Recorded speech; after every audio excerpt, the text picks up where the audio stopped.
Estamos de regreso otro viernes más en su programa. Vamos al texto. Señores, agradecido de Dios de que podamos compartir otro viernes más. Aquí trayendo temas que están calando en el público, calando en la sociedad cristiana, que están haciendo la diferencia. Temas muy pocos tocados, temas de los que muchas veces las personas no se atreven a hablar debido a que sienten que están estigmatizando a los demás, pero el encargado de este proyecto es una persona que cree en los desafíos y ha estado haciendo la diferencia para que el sistema sea quebrantado. Te echó la cuava a ti. Tenemos al hermano Miguel ahí. Sí, pero yo creo que antes de todo, como un programa evangélico, aunque muchos creen que no, que iniciemos con una oración. Alguien me hizo una sugerencia hace un tiempo y estamos tratando de implementar esa medida porque independientemente de todo, Jesucristo es el centro de este programa. Y él, yo no lo quiero llamar invitado porque él no es parte de aquí porque no quiere. Porque es un tipo muy ocupado, pero él siempre es de la casa, Inicia con una oración ahí, maestro. ¿El maestro Fabián o el maestro? El maestro Miguel. Fabián es de aquí, ya Fabián. Los dos son de aquí, pero no quiere. Yo ni voy a saludar ya. Inicie. Ya él te nómina de que suban los videos desde que estemos monetizando y le quedaré algo. Padre, te damos gracias, Señor, en esta hora por permitirnos reunirnos aquí. Gracias, Señor, por la oportunidad de permitirme venir en esta noche a hablar y compartir de este tema con mis hermanos. Te pedimos, Señor, que nos des sabiduría, que nos des entendimiento, que pongas en nuestra boca y en nuestro entendimiento, en nuestra mente, las palabras necesarias para que los temas que se vayan a tratar aquí se expresen de una manera entendible para todo tipo de mentalidad, para todo tipo de entendimiento. Te pido que nos bendigas en esta noche y te damos gracias, Señor, y esperamos la asistencia, confiado, la asistencia de tu Espíritu Santo en la boca de cada uno de nosotros. Amén. Para los que no lo conocen, él es Miguel Sierra. Lo doy 100 pesos, pero no importa, porque es que yo estoy entre familias. Yo siento como que estamos afuera de mi casa, como cuando tú vas a mi casa y nos sentamos a hablar. Es como así, como un conversatorio así. Yo no siento que ni estoy en la emisora. No, claro. Eso me quita presión, eso me hace fluir y me siento bien. Tenemos aquí a Fabián, como de costumbre, al dueño, al CEO de Vamos al Texto, Dios. y a un servidor, Rubén Valdés, un siervo inútil. No, pero mira, lo más bonito es como él, tú sabes, cómo él quiere manipular a la audiencia. ¿No? Manipular. Sí. Porque realmente... Él embarra a todo el mundo y se limpia. Sí. Ok, ¿quién es el dueño del proyecto? No, el dueño del proyecto eres tú. ¿De quién fue la idea? Fabián. Rubén Valdés. Ya. Cuidado que te puede caer libre la mentira ahorita. Cuidado. Señores, estamos haciendo un preámbulo, una chelchita, pero el tema de hoy es muy profundo. No, un tema interesante. Yo creo, si usted no lo ha pasado, mira, yo quiero entrevistarlo. Mire, el que me ponga el comentario de que no, yo no he pasado nada de eso, que me llame, que yo le voy a hacer una entrevista. Es crisis de fe. Sí. Yo creo que todos en algún momento nos hemos mirado en el espejo o hemos estado llorando o hemos pasado por una situación en la cual se ve golpeada nuestra fe y llegan muchas preguntas existenciales, muchas preguntas de que si lo que creo es real, si he seguido el camino correcto, si voy caminando de manera correcta, qué estoy haciendo mal, por qué Él me castiga, qué hice para merecer esto. Estas son algunas de las preguntas que suelen darse en el camino. Hay veces que ni siquiera preguntar no llega, hay veces que solamente son lágrimas. Sí. Yo he pasado noches en las cuales no he podido hablar, solamente llorar, porque es tan fuerte la situación que a veces uno ni siquiera vislumbra la salida. Olvida lo increíble y maravilloso y lo poderoso que es Dios, porque a veces miramos desde nuestra condición humana, desde nuestra condición en el momento y nos olvidamos de que Dios está ahí, aunque se hace difícil porque hay momentos en los cuales yo he querido un abrazo. Yo le he pedido, Señor, necesito, para poder dormir hoy, yo necesito que tu presencia me revisa porque no sé qué voy a hacer. Mi mente, mi alma, mi espíritu, todo no se encuentra de manera ordenada. Es un contraste, empezamos muy alegres, pero es un tema que a mí me toca mucho porque yo viví muy de cerca tiempo donde, estando en los caminos, sentí una crisis que me desbarató. Yo hice esa intro, el que quiera añadir algo, definir lo que es crisis, los micrófonos están abiertos. Bueno, mira, realmente cuando nosotros hablamos de crisis, nosotros tenemos que tener factores en cuenta. Lo primero es que la crisis es un asunto que se da en todas las áreas. De que nosotros no vamos a una definición amplia de lo que es una crisis, nosotros nos vamos a topar de que hay crisis familiar, crisis matrimonial, crisis financiera, hay crisis hasta política, crisis social, crisis cultural, ambiental, económica. O sea, la crisis es un factor que se da casi en todas las áreas. Cuando tú ves que algo es grave, que algo se pone grave y que quita lo que es el activo de algo decisivo, de algo que ya tú empezaste, de algo que ya tú decidiste tomar, y automáticamente llega una situación previa o llega un asunto o una autorización y automáticamente eso entra en un estado que ya no es activo, sino que está desactivo, automáticamente llega una crisis. Llega una crisis. Pero en este caso nosotros vamos a hablar de la fe. Por ejemplo, el caso de la fe, nosotros lo podemos desarrollar desde el concepto paulino y también desde el concepto judío, que son dos conceptos totalmente diferentes. Por ejemplo, la palabra emuná, que nosotros tenemos como fe, no tiene que ver nada con el concepto paulino, donde Pablo dice que la fe es la certeza de lo que se ve, la convicción de lo que se espera, etcétera, etcétera. Es un concepto totalmente paulino, aceptado, que está bien. O sea, no vamos a entrar en un o un debate teológico sobre cuál es el más correcto, cuál es el más propio, pero en concepto llano, hablemos de nuestra fe. La fe, el camino, lo que nosotros seguimos, la decisión que nosotros quisimos abrazar en base al sentimiento que nosotros alcanzamos dentro del núcleo de la religión basado en Cristo Jesús. Automáticamente hay muchísimos factores que a nosotros nos ponen en riesgo nuestra fe. Uno de los factores que más lastima a una sociedad joven, es el factor religioso anarquístico que nosotros podemos encontrar dentro de algunos núcleos religiosos. Por ejemplo, nosotros tenemos que entender que toda la generación Z o la nación de la era postmoderna, nacido del 95, 85 para acá, es una generación automáticamente con unos ideales y con unos desarrollos culturales, para bien o para mal, diferentes a la sociedad posterior o anterior. También tenemos que reconocer el tiempo que tiene el evangelio como trayectoria como tal, y quiénes fueron nuestros antecesores y cómo ellos desarrollaron la crítica en base a su fe. Entonces, cuando nosotros nos encontramos con todos estos tipos de factores dentro de una sociedad joven que somos creyentes, que creemos en Jesús, que vamos de manera activa a una iglesia, que nos congregamos, nosotros vamos a tener muchas cosas de criterio, de conceptos ya establecidos que van a golpear nuestra fe, para bien o para mal. O sea, que no se va a criticar nada con referencia a si lo anterior lo hicieron bien o si realmente nosotros, que somos la generación Z, lo estamos haciendo mejor. O sea, esa no es la crítica. La crítica es nosotros entender los factores que a nosotros nos entran en desequilibrio mediante la fe. Por ejemplo, tú te vas a topar con creyentes que han tenido decisiones grandes a través de un líder y se han ido de la iglesia. Sí. Han dejado de creer en su fe. Han caído en depresión. Tú te vas a topar con jóvenes que muchas veces tienen casos internos en la congregación y menos casos externos. Y los casos internos de la misma iglesia son los que los separan de la cruz de Cristo. Y tú dices, pero ¿cómo es posible? ¿Cómo va a ser que yo aquí he recibido tanto maltrato, más sin embargo allá afuera yo no recibí tanto maltrato? Entonces, son cosas que nosotros tenemos que analizarlas. Ahora, ¿cómo nosotros vamos a enfrentar estos tipos de cosas? Yo creo que la fe a nosotros nos define no solamente con el concepto de creer, sino con el concepto de permanencia.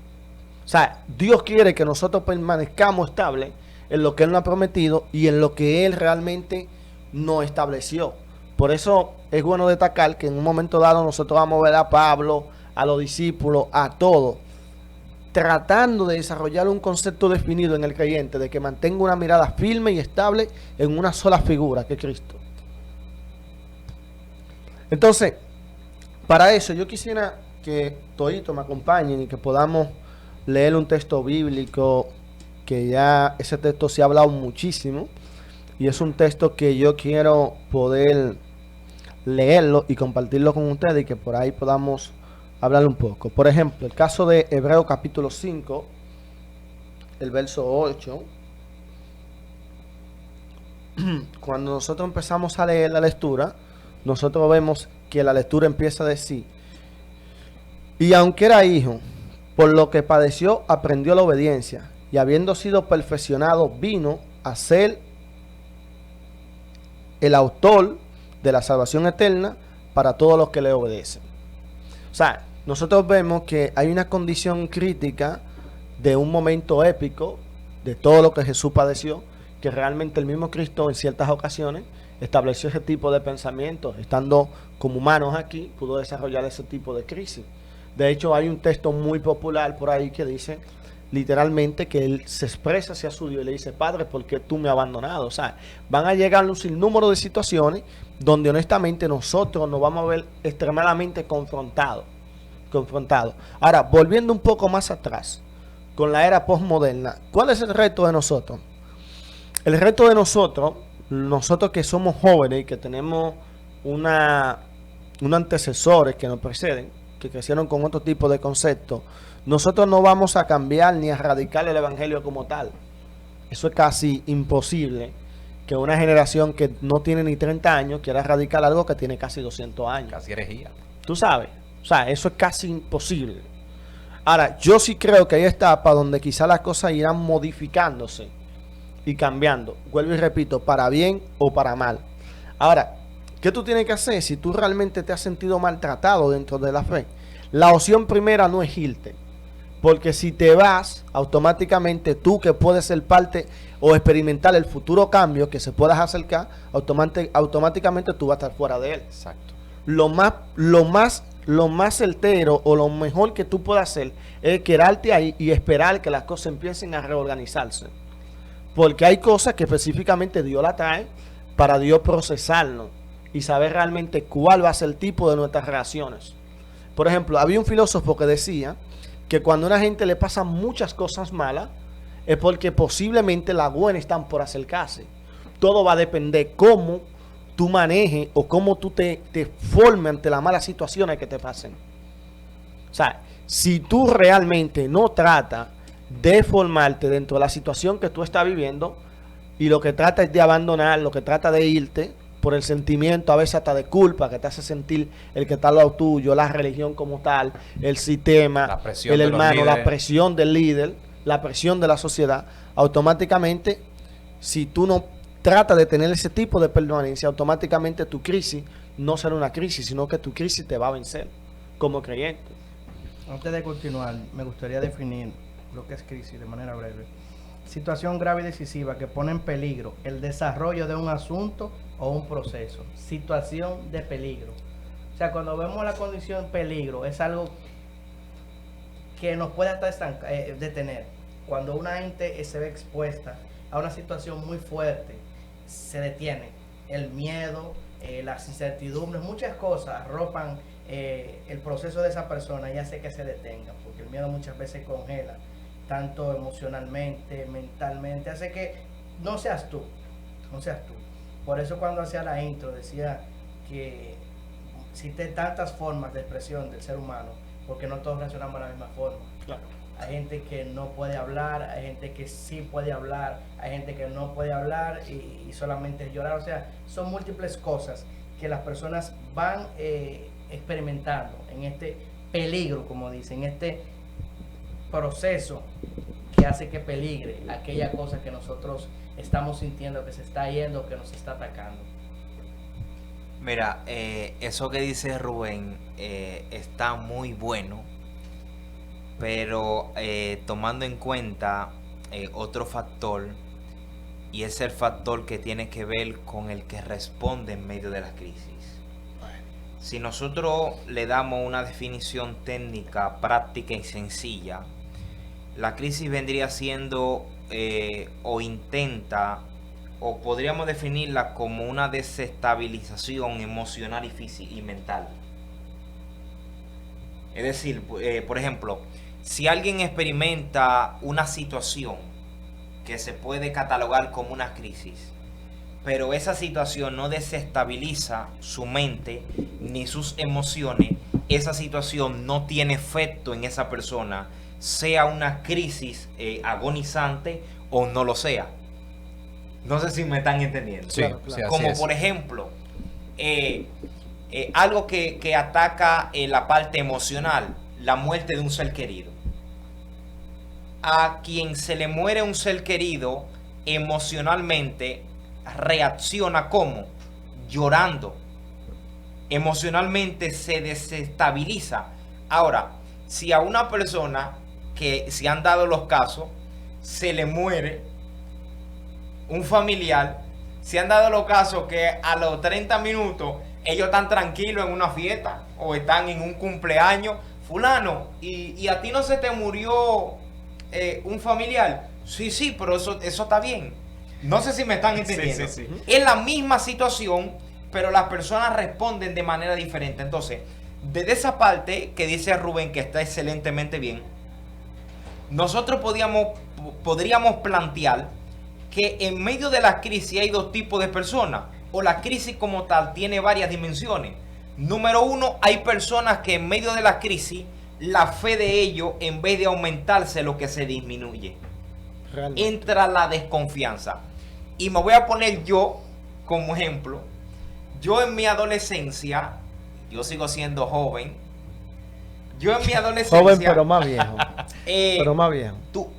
Tuve mi primer trabajo. Ya un trabajo implicaba bastante responsabilidad. Me pusieron, me consiguió ese trabajo incluso la que era mi pastora, que trabaja y tiene bastante años trabajando en ese lugar. Es uno de los hospitales más reconocidos de este país. Atiende mujeres. Y yo estaba trabajando en ese lugar. Y sucede que cuando a mí me llevan a ese lugar, el cual tiene que pasar todo el mundo por la mano del director, es decir, ver al director. Cuando yo llego al lugar, yo me doy cuenta antes de, porque eso fue lo primero que él me saltó, el director, pero la pastora que me llevó me dijo, él es ateo. Yo, Virgen de la Altagracia, Dios mío, Dios. Este hombre tiene, espérate. Este hombre tiene un vehículo del año.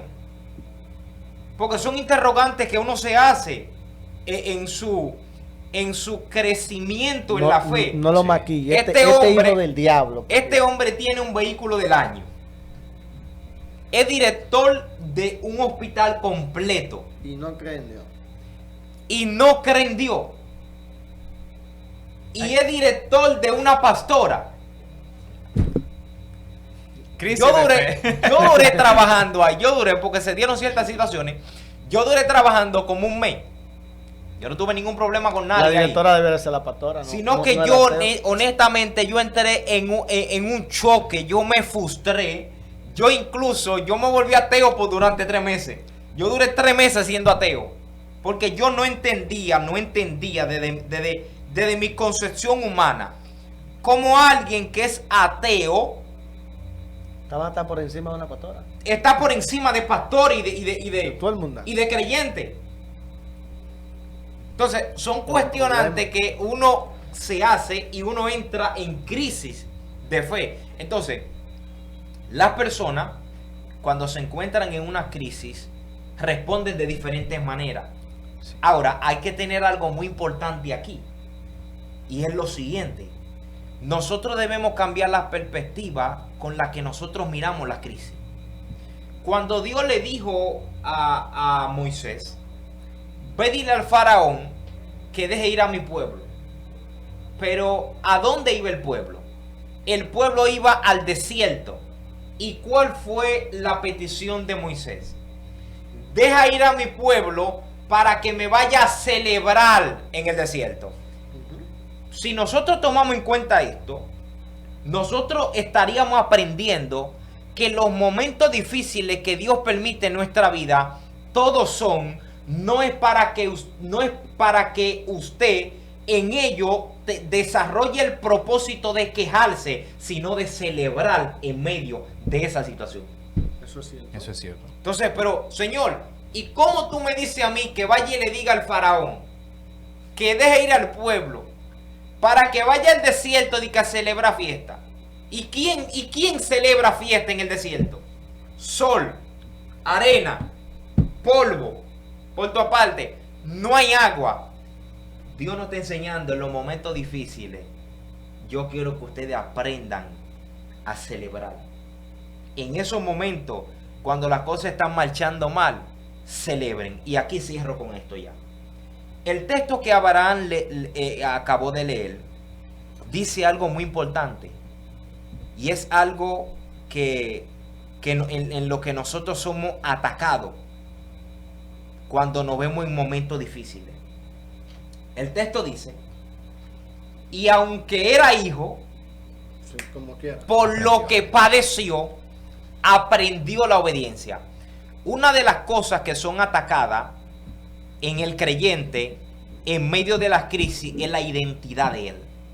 La fidelidad. Cuando alguien se ve en una crisis emocional, mental, los primeros bombardeos mentales que empiezan a surgir, y es que yo soy hijo de Dios, pero y es que Dios a mí no me ama, porque a mí se me pega hasta lo que no tiene que pegárseme.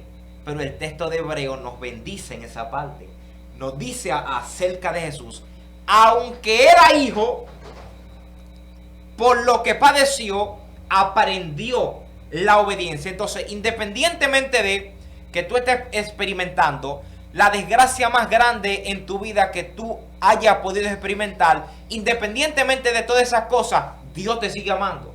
Sí. Independientemente de todas esas cosas, usted continúa siendo hijo de Dios. Dios a usted no, bueno, voy a meter a Antonio en una crisis, déjame desheredarlo. No. En medio de la crisis tú sigues siendo hijo de Dios.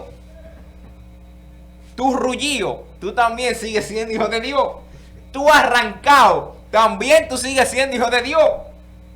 Entonces, eso es algo que nosotros tenemos que tener en cuenta. La crisis, los momentos difíciles, no vienen a cuestionar si nosotros somos hijos de Dios, si tenemos a Dios, porque yo quiero cerrar, pero ya voy a cerrar. Porque tenemos otro problema, que aparte de que nosotros dudamos de si somos hijos de Dios o no somos hijos de Dios, hay hermanitos en la iglesia que te ven en un problema y dice: ese para mí que está en pecado. ¿Cómo pasa con Job? Sí, real. Ese para mí que Dios como que no está con él. Porque tenemos una Maldito perspectiva muerto. equivocada de la crisis. Porque cuando yo veo a un hermanito en una crisis, yo lo que empiezo a pensar: Dios mío, Dios va a bendecir a ese hombre. Dios está desarrollando carácter en esa mujer. Dios está preparando a ese hombre en cosas que él no puede ser preparado si él no pasa por eso que él está pasando. Ya. Me voy a transformar ya. El hombre ha estado comiendo poco, ingiriendo mucho sol y ha estado meditando en la palabra. Por eso es que él está tan efusivo. Está prendido. Miguel, Sabes que yo me identifico con muchas cosas que el hermano Fabián estaba diciendo, y más específicamente en la parte que él como que aclara que es un asunto de perspectiva. Curiosamente, como él lo estaba diciendo, que la muerte de un familiar, para él, que se le murió el familiar, para él eso es una crisis emocional, pero no necesariamente lo es para un amigo. Yo personalmente, por mis experiencias en el plano congregacional, yo me he dado cuenta y he aprendido que muchas de las crisis que nosotros pasamos también tienen que ver con un asunto de perspectiva. Utilizando el texto que Fabián citó, muy revelador, me ministró, como dicen. Dios dijo: vayan al desierto a celebrarme fiesta.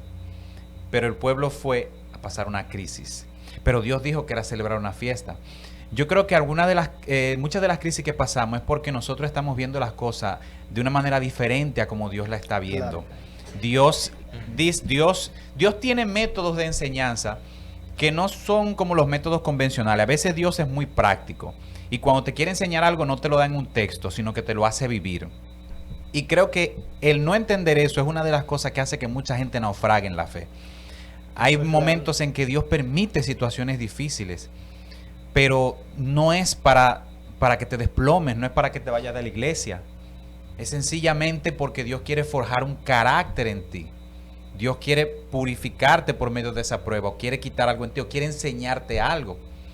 Pero el no entender eso es lo que hace muchas veces que uno se cree conceptos errados acerca de uno, acerca de Dios, e incluso Ahí es que acerca viene de la misma idealización, iglesia. la idealización. De querer Precisamente. idealizar a Dios según nuestro concepto, según nuestro deseo, cuando quizás Dios quiere algo diferente a lo que nosotros queremos. Nosotros Es así. somos tan frescos que llegamos a un punto en que queremos mandar los sentimientos de Dios.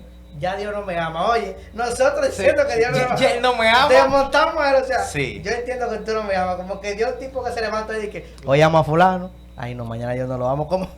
Voy a hacer Pero mira, paréntesis. yo tuve como las parejas, a veces yo no lo yo quiero, tuve- ay, no quiero saber de él. Es cierto, es Rubén, cierto. yo tuve una experiencia que a mí nunca se me olvidó. Y yo era un niño en la fe. Yo tenía como 9 meses. Y yo recuerdo que yo estaba en el monte de Anapogelia. Como un mes, no, como un año y pico tenía la fe. Un año y pico, casi, vamos a decir como un año y medio. No recuerdo bien, pero yo sé que no tenía tanto tiempo Estaba nuevo. en el evangelio. Sí. No, ya yo predicaba, estaba bautizado, era evangelista.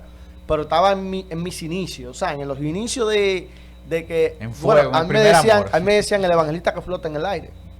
Tú sabes, yo me tiraba de la tarima. Ah, para yo. Ya tú sabes, sí. Entonces, resulta que un día, yo cuando cojo para el monte, para donde Napogelia, afuera había como una especie de conuco, mata, de plátano, mango, cosas así.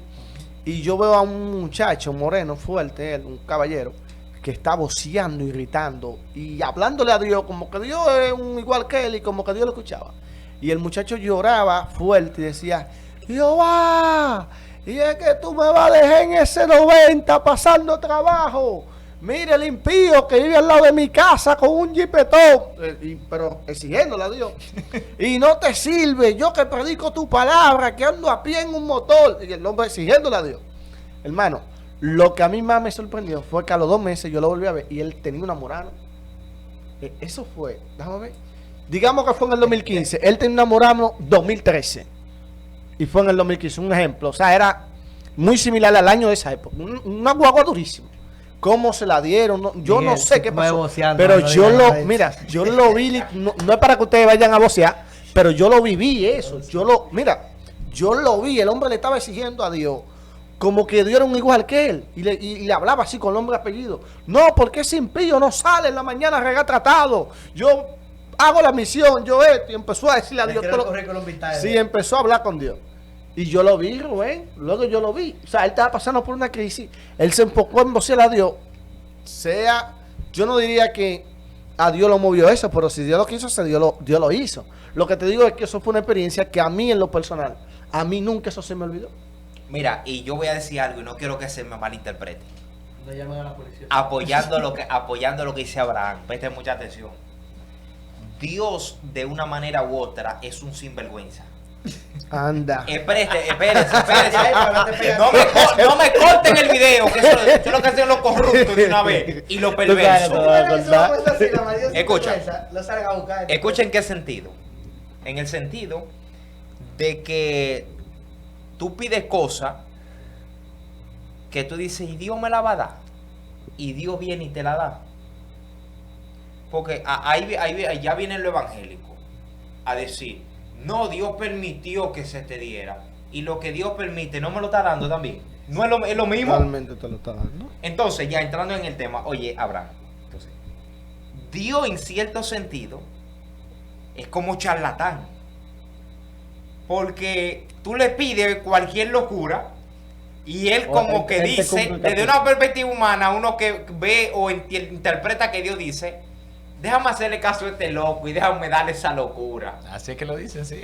Ahora, lo que tú dices, si nosotros lo ponemos en contraposición con lo que pasó con el rey, si no mal recuerdo, Ezequías, ¿Cuál situación? cuando el profeta va y le dice, Ah, que prepara muere. tu casa, Ezequías. que te va a morir. Fue algo un poco similar. Está bien, me voy a morir, está bien. Pero tú no estás viendo que yo he andado en tus caminos. Tú no estás viendo cómo yo me he conducido. De una manera u otra, lo que este joven hizo en el monte, Sí. él estaba presentando los Desató méritos su que jipeta. él tenía en la fe, y Dios tomó en cuenta sus méritos. Eso es bíblico. Yo vi el fondo, no la forma. Exacto. Sí. Los No, méritos. porque el muchacho se veía muy sano y estaba llorando, de verdad. Él estaba. Ahora, oye, desde la No, ya perspectiva, me la desde la perspectiva del mundo judío,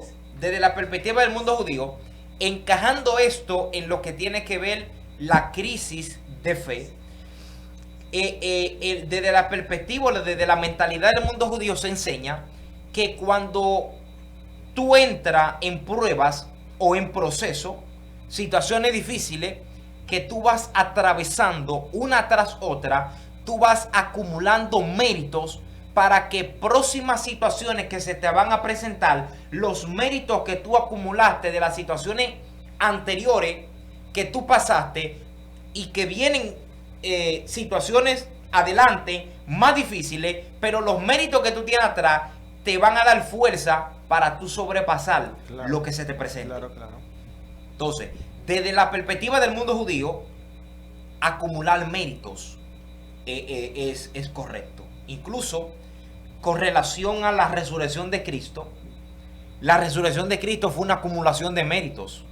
No, y que Cuando el tú mismo texto, observas, Hebreo, escúchame que te interrumpa, habla y dice que de hecho, luego de Cristo pasar todo eso, dice que Él se convirtió en el Padre eterno de la salvación. sí, O sea, en pocas palabras, la salvación se la padrina a Cristo. Sí. Y fue por lo que le explicaba. Continúa, Y Javier. el cúmulo de mérito también, que Sí, no salón sí, de la fe. Sí, y es un traspaso de mérito. Jesús acumuló una cantidad de méritos que provocaron, como él lo explica, en este caso Pedro, como Pedro lo explica. Pedro explica que Dios tuvo en cuenta resucitar de entre los muertos a Jesús como justo. Lo resucitó. Entonces, la vida de Jesús, todo lo que vivió Jesús, todo lo que hizo, todo lo que predicó, todo lo que enseñó y todo lo que no hizo y todo lo que sí hizo, en su vida fue acumulando méritos hasta llegar al tope de que Dios diga, este es el que voy a resucitar de entre los muertos. Ahora, no porque Dios no sabía que era él, sino que estamos aplatanando las cosas a un lenguaje humano para que la gente pueda entender. Entendible. Porque cuando usted estudia lo que tiene que ver todos los mesías que se levantaron en Israel, hay mesías que tenían méritos semejantes a Jesús, pero el único que resucitó, o que no que resucitó, porque Jesús no dice que él que fue el que resucitó. No, fue el La Padre. Biblia enseña que Dios lo resucitó entre los muertos. Claro. Sí. Si Dios no lo resucita, Jesús estuviera todavía en la tumba. No, Sí. porque específicamente él no tenía la facultad del mismo hacerlo. Sí, Realmente claro, fue Dios. él mismo lo explicó. Fue Dios. Porque eso hay que conceptualizarlo, colocando los conceptos a donde van. Entonces, hay muchas personas que tenían méritos. Que de hecho yo tengo dos textos paralelos que después que tú termines quisiera leerlo ahí mismo en hebreo y explicar la cierta diferencia en lo que son, digamos, las versiones distintas y cómo nosotros agarramos la idea del texto. Sí. Continúa. Sí. Entonces, ya para cerrar, había muchas personas que tenían méritos de calificarse como el Mesías. Pero el único que alcanzó, en este caso, el privilegio de ser resucitado entre los muertos fue Jesús. Y por esto es que Pablo entonces, que conoce la historia de la nación en la cual él nació, en donde se desarrolló y se crió, y conoce a los grandes candidatos a Mesías, Pablo dice, si Cristo no resucitó, entonces vana es nuestra fe. Lo que certifica que este hombre acumuló y tiene los méritos de ser el Mesías de Israel y del mundo es que resucitó de entre los muertos. Así Muy es. profundo. Claro, Punto así y es. final. Miren algo, para volver al tema ahí, específicamente, que estamos en el mismo tema. Cuando nosotros leemos Romanos 5:7, Reina Valera 1960, dice, y Cristo, en los días de su carne, ofreciendo ruego y súplica, o sea, el ruego y la súplica se está diciendo como que lo estaba ofreciendo como si fuera un sacrificio. Sí. Ujú. Con gran clamor y lágrima, al que le podía librar de la muerte, fue oído a causa de su temor reverente. Ok. Entonces, cuando nosotros vemos específicamente esta versión, nosotros vemos, pero si él fue escuchado, ¿por qué específicamente Dios no lo libró de la cruz? Ahora, vayamos a otra versión y agarremos la idea del texto. Cuando nosotros leemos la Nueva Biblia al día, dice, cuando Cristo estaba en la tierra, con voz fuerte y mucha lágrima ofreció ruego y súplica a Dios, quien podía librarlo de la muerte. Y Dios escuchó sus oraciones en virtud de su ferviente deseo de obedecerle a Dios. La idea central no era que Cristo estaba diciéndole que lo librara, sino que Cristo estaba diciéndole prácticamente, ayúdame a cumplir con esto, Sí. porque tú estás por encima de mí. No sé si me entiende. O sea, Estoy padeciendo. hay una crisis fuerte en Jesús y específicamente Jesús le está diciendo a Dios que le dé la capacidad de la fuerza para él permanecer y cumplir el propósito de Dios. Yo creo que esas son una de las cosas con las que nosotros podemos contrarrestar el sistema o la crisis que a nosotros nos albersa mediante nuestra fe. Yo creo que si nosotros no nos agarramos de la cruz de Cristo, automáticamente estamos exceptos para soportar esa crisis. ¿Sabes? Porque era lo que Rubén decía. Hay crisis que establecen peligro. Y cuando la crisis establece un peligro a un patrón, a tú dejar cierto hábito de oración, hábito de lectura, hábito de meditación, hábito hasta de escuchar una música que tú entiendas, que te conecte, porque ya tú digas automáticamente, esto no tiene relevancia, no tiene importancia, yo no estoy alcanzando nada, yo lo que me estoy yendo a pedazos basado en esta misma fe. Entonces, ahí es donde viene la crisis a atacarte y a cuestionarte lo que tú has hecho, lo que a ti te ha hecho sentir bien mediante tu fe, y atacarte para que tú te separes y abandones eso. Entonces, si en la crisis nosotros no mantenemos un grado alto de fidelidad y de una firmeza ante esa crisis, automáticamente somos vencidos por ella. Yo le añadiría a eso que también tiene que ver con las expectativas. A veces nosotros somos vencidos por cierta crisis, por expectativas falsas que tenemos. A veces tiene que ver con el ministerio. Muchas veces en los ambientes de la iglesia, cuando se nos revela el ministerio, esperamos que todos los líderes lo reciban con aceptación y nos empiecen a soltar el púlpito más seguido y nos dé ciertas libertades. Y a veces esa expectativa, cuando tú te encuentras con la realidad de que no te lo dan, te crea una especie de decepción. Y ahí tú entras en una crisis emocional, empiezas a decir que es que esa gente no cree en mi ministerio, que lo que quieren es para mi ministerio, y yo me voy de la iglesia. Yo digo que también una de las razones de por qué pasamos por mucha crisis también es por ignorancia. Y porque nos creamos expectativas no bíblicas de ciertas cosas. Por ejemplo, a veces creemos que venimos al evangelio para que Dios resuelva la crisis económica. Porque yo soy pobre y se me predica un evangelio Claro. que va orientado más hacia eso, más que a solucionar el problema de mis pecados. El Y día cuando que ven- todo lo solucionas. Cuando llego, no soluciona nada. Sigo pobre, que se da en la mayoría de los casos. Sigo pobre, mis deudas no desaparecen mágicamente.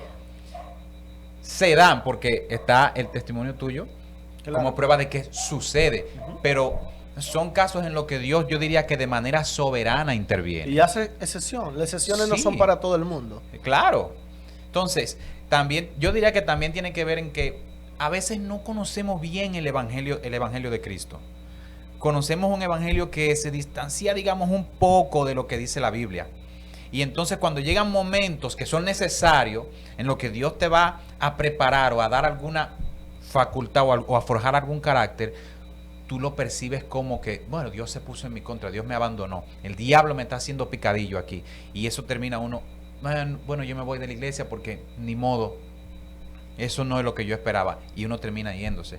Yo creo que también uno debería instar a los creyentes a que conozcan lo que dice la palabra de Dios.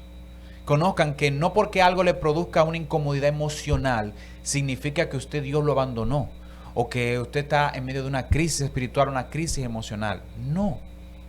Cuando viene a ver, es que usted está pasando por ese proceso porque Dios lo necesita para llevar donde tú le pediste. Si no pasas por ahí, no llegas. Pero nosotros a veces queremos brincar para allá y es necesario recorrer el camino. Es importante valorar el recorrido del camino, no solo llegar a la meta, sino también el camino. Eso es muy cierto. Yo creo que también, Ya para concluir contigo, Rubén. yo creo que también tenemos el tiempo marketing, encima. el marketing para uno entrar a esto está como medio distorsionado. A ti cuando te ¿Cómo así conviertes- el marketing? El marketing, cómo te venden las Ah, cosas. como te promocionan el evangelio. Todas tus soluciones están aquí. En pocas La palabras, Biblia no te- los asistentes de venta de Amos son mejores que los predicadores. A veces nos dicen que todo está bien. Sí, la Biblia nos dice, Jesucristo nunca prometió que no había carga. Él decía que era ligero y fácil de llevar. Pero claro. no decía que no había carga. También decía, en el mundo tendréis aflicciones, pero Claro. confiad que yo he vencido al mundo. Claro. Entonces cuando a ti te venden la idea de que tú vas a dejar, quizás te estás ganando más dinero, te va a eximir de muchas cosas para venir al evangelio. Él no te dice que tú puedes que te peor, él te va a decir que tú estás mejor de cómo va a estar. En pocas palabras, vienes por el corona y te damos 2 espadas. Es- Y un exacto. escudo para Entonces que, en 3 pa' que meses te tú fajes y te, sea un ves, soldado. tú te ves peor de como tú estabas hace 3 meses. Tú dices, pero ¿y para dónde fue que yo me metí? Entonces yo creo que deberíamos hacerle entender a la gente que dentro de estos caminos no todo es un valle de rosas. Y que si hay rosas, tienen espinas. Sí. Claro. Entonces, venderle eso a la gente ha hecho mucha. Yo le puedo decir particularmente por mí, yo pensaba que yo iba para el cielo casi cuando yo me acepté al Señor. Y las películas que yo he vivido aquí adentro son de terror Son algunas. fuertes. Entonces, y eso en algún momento trajo una crisis de fe. Yo decía, Dios mío, pero no Sí. era que yo estaba bien, es verdad, yo me podía ir para el infierno, sí, pero emocionalmente y en muchísimas áreas yo estaba estable. Y aquí Claro. se me han desencajado algunas Claro, áreas. claro. Entonces yo creo Y que llega el esa- momento que uno piensa devolverse. Pero, Sí. Porque yo he querido devolverme cada rato. Oye, Eso es normal. tráeme, me trancó la Oh, mi puerta. hermano. Yo he querido devolverme. Mire, mi hermano. Porque ¿Quién- todo el que tiene muchos años en ¿Quién este no ha camino querido devolverse de este camino? ¿Quién no? No, y lindo cuando tú conoces. Usted respóndame, ¿quién no ha querido devolverse? Cuando pasa como ¿Quién? el amigo tuyo del 70, el 90, que tú Oh, eres mi amigo hermano. tuyo que no cree ni en la luz eléctrica. Príncipe, Mejor que ese tú. hombre, si yo te cuento, ese hombre estaba diciendo, yo en un motor 70, que cuando pasan los camiones me dejan negrito, más negro de lo que yo soy, o sea, el humo y vaina. Ese hombre le exigió a Dios y le mencionó todo lo perturbio, todas las situaciones que él estaba viviendo en ese O motor. el caso que dice Fabián, un ateo por encima de ti. Mira, Oye, mi hermano, tú te es sientes y fuerte. dices, pero ¿y a quién yo le estoy sirviendo? Aquí, o sea, son preguntas que uno se hace. No, y muchas que, veces. y que como él estaba nuevo en la fe, él fue consciente y sincero de que esa situación hasta lo llevó a separarse, Claro. a apartarse. Claro. Porque que, mano, usted sin experiencia en el camino nuevo y usted topase con eso. No, yo creo en un Dios vivo de poder, dueño del oro y la plata. Y yo estoy aquí ganando 10,000 pesos y tú estás allá en una oficinota y no crees en Dios ni en nada, por encima de mí, con guagua del año, con un sinnúmero de cosas, que esos méritos debería tenerlo yo. Que la gente está se burla de ti. Entonces Dice, los "Ven acá".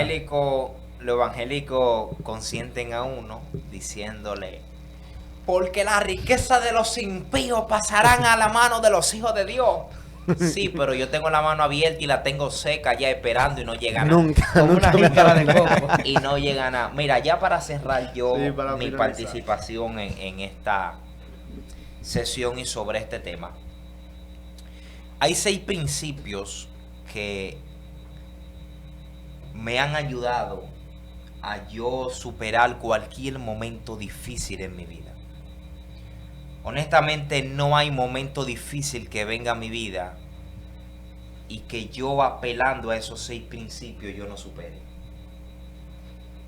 Y quiero plantear algo, yo no voy a plantear los 6 principios, solamente voy a compartir 2.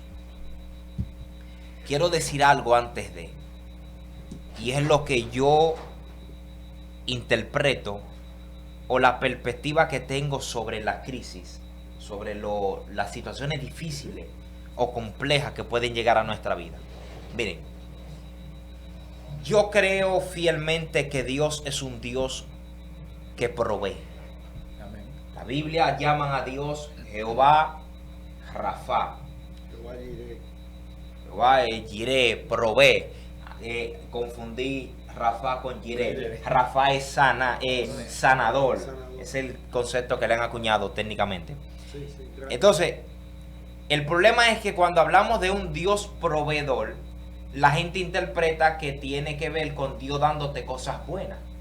Yo no lo interpreto así solamente. Yo interpreto que Dios te puede pegar un problema para cambiarte. Amén. Dios te puede pegar un problema para enseñarte algo. Entonces, para mí, Dios provee cosas que yo no considero desde mi perspectiva humana tan buenas. Ya me pegó Dios un problema, Dios mío, me dañan el carro, Dios mío. Eso fue Dios que me lo pegó. Eso es lo que esa es mi perspectiva. Claro. Para mí, tanto lo que no se ve como bueno, desde una perspectiva humana, viene de Dios.